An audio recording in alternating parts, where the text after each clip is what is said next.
Marshmallow Fanboy back with another review, this time of AEW Unrivaled Collections, Chuck Taylor and Trent, aka Best Friends.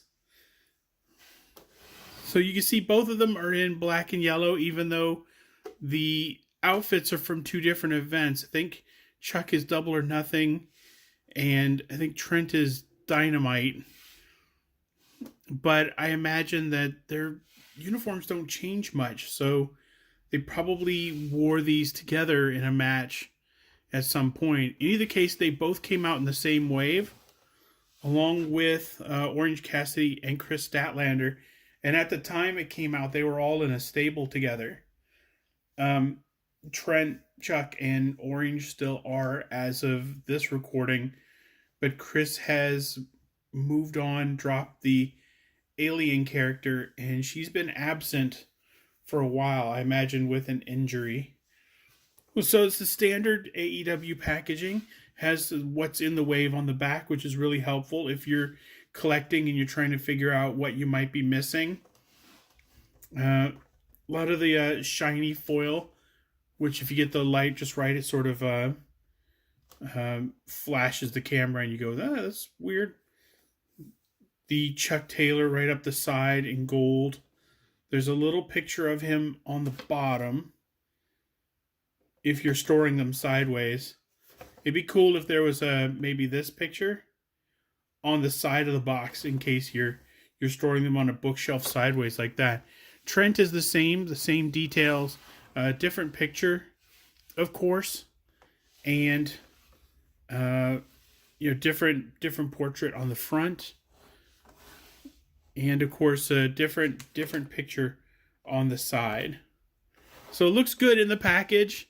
Best Friends, one of my favorite tag teams, and it's probably my favorite tag team in AEW. I loved during the pandemic when I think it was Trent's mom would drop them off in the minivan, and they would get out from the minivan and walk to the ring. I thought that was hilarious. I thought that was awesome.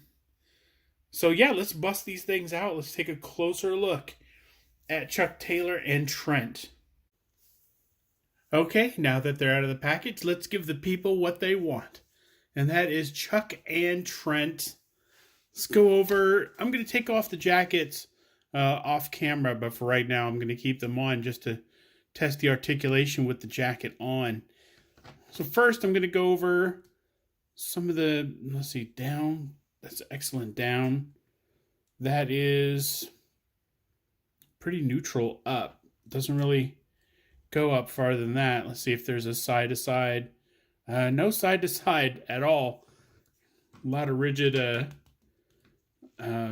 resistance to being moved side to side. The wingspan in the jacket is great. I don't imagine it'll be different without the jacket because he has the sleeves off.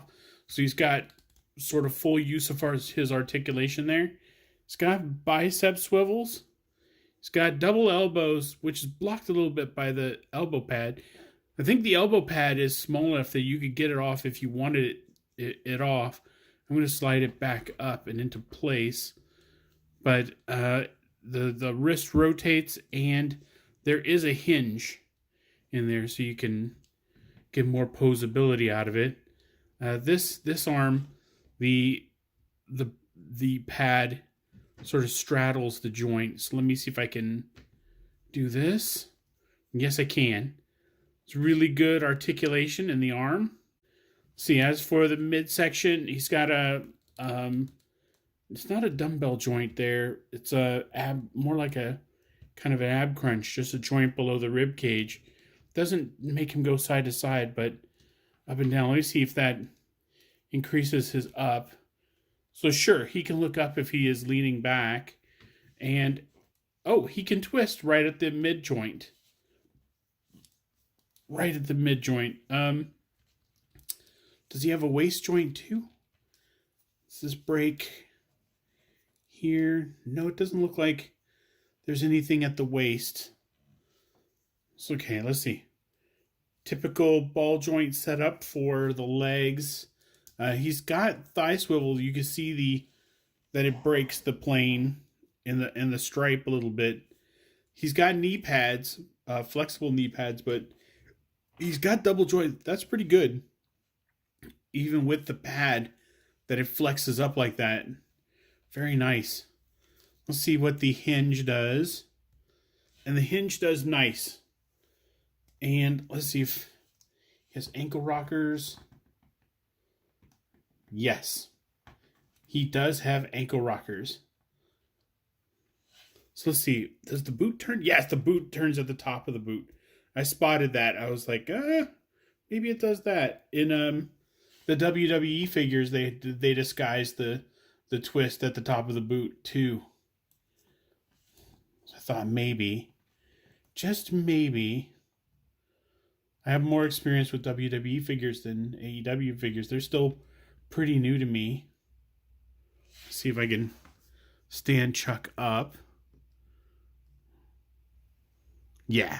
Okay, let's see. Trent is a little bit tougher because the jacket is full arms and the material is this really rubbery, stubborn stuff. But let me see the head up. No head up. I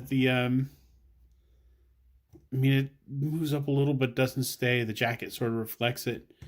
Down? Ooh, he gets a ridiculous amount of down. That is a lot of down. Let's see. Does he go side to side? No. He's as stubborn and as stiff as Chuck was. Let's see. The articulation is almost non-existent in the jacket. You can't get anything to kind of stay. It moves, but it doesn't. And of course, because of the rubbery fabric, there's no give to it. So you could probably move it just within the confines of the jacket. But whatever the jacket allows is the articulation you're going to get. He has a joint right under the rib cage that allows him to twist left and right and allows him a lot of look down. And there is a joint right under right where the waist and the belt meet. So he's still not looking up.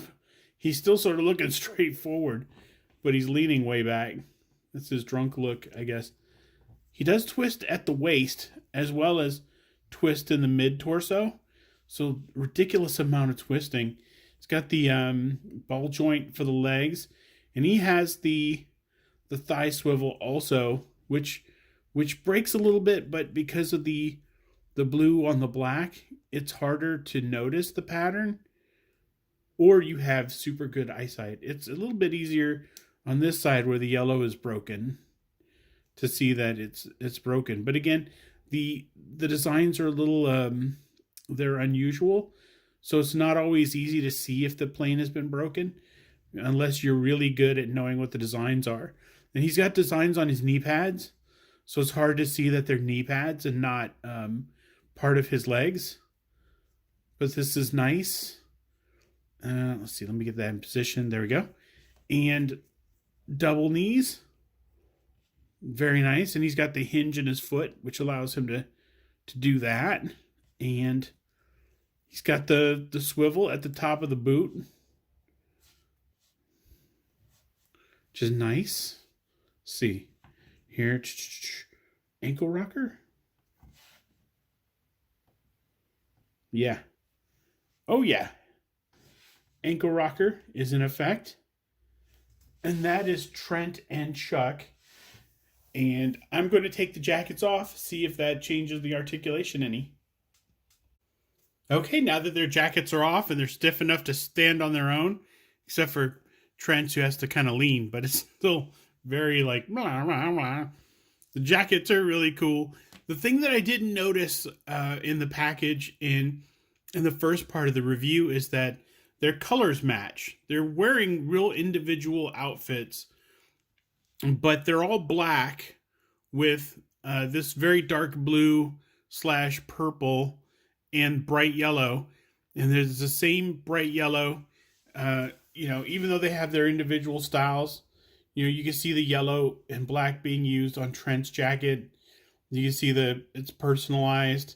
See the stripe. You can see the purple and yellow on Chuck's tights, and the purple and yellow all over Trent and even on his details.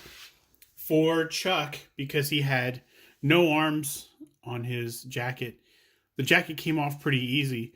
With Trent, I had to take the hands off, and the elbow pads, both of them were stripped off by removing the jacket. So I put those on, and then I put the hands back on. So no biggie. Just that's what I did. If you're wondering if the jackets come off or anything like that, they absolutely do. I missed this detail: the Kentucky gentleman right on his butt, which is nice. That's what he always has on his uniform. So let's see, the wingspan on Chuck is still out to here. Doesn't interfere. There was no interference with the jacket with his articulation. So let's take a look at Trent, who's the only one I couldn't really articulate very well because the jacket sort of kept him in this very neutral position. So let's see. First, let's see if that helped his head articulation, and it did not. Down is still great. Up is still no bueno. See, wingspan is very impressive without the jacket. And he's got bicep swivels. So that is nice. Bicep swivels. Double elbows, with which, if it wasn't for the elbow pads, he'd be able to have a little more articulation. So if you want to take the elbow pads off, absolutely. But I like them better with the elbow pads on. And I don't think you would display them without the elbow pads. That's maybe a little weird. He's not The Rock. He's not going to take them off during a match and throw them in the audience or anything. So he's got a hinge on the hand. So you can see there. Yeah, that's the articulation for the upper arms. If you take off Trent's jacket, the rest of it, self-explanatory. So the best friends are by far my favorite faction in AEW. I love them and Orange Cassidy, and I love all the peripheral characters. I think there's a Danhausen figure coming out pretty soon. I've got the Chris Statlander as the alien when she was with them, but she's no longer with them, and she's out injured, I think. So we haven't seen her in a while. But it's by far my favorite faction. Wheeler Yuta was part of them at one time. I loved, one of the things I would love to get is, I think it was Trent's mom used to drive them to the ring in the van when it was COVID and they were just in the one place. And I'd love to get the minivan with Trent's mom and have them all sitting in there. Chuck and Trent and Orange Cassidy in the van. I think that would be super cool. But that is never going to happen. So until next time, enjoy your toys.